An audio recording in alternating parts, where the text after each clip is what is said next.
Hello guys, ano po ko'y istorya bahin sa duha ka pari sa Kristiyano ug pari sa Muslim. Karon kay nakasakay man sila sa barko. Karon kay nakatapad sila tihiras to.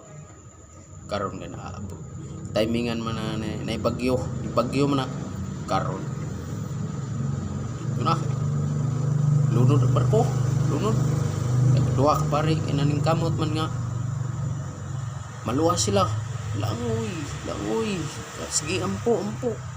Karon gani abot man sila lugar nga sila na jung duha ba. Ilang na mga matay na jud sila kay layo naman, loud naman kadyo ilang giabutan.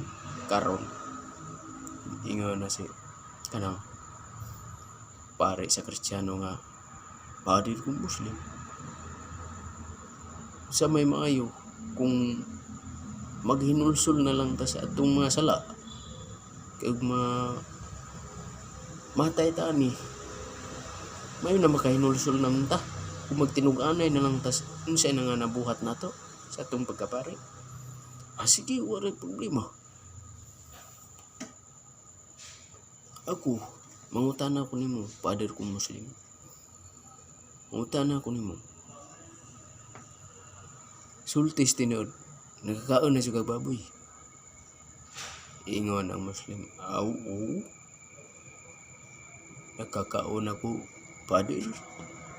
Kasala na ko sa Allah. Ano ba? Sige, at least itugan ka sa imong ginabuhat. Tugan ta kay mahinulsol naman ta sa ato mga sala. Karon. Ang Muslim na pud mo nangutana.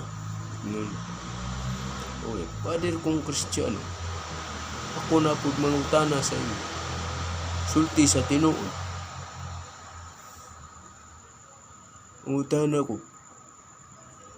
Nakatilaw na jud ka Madrid.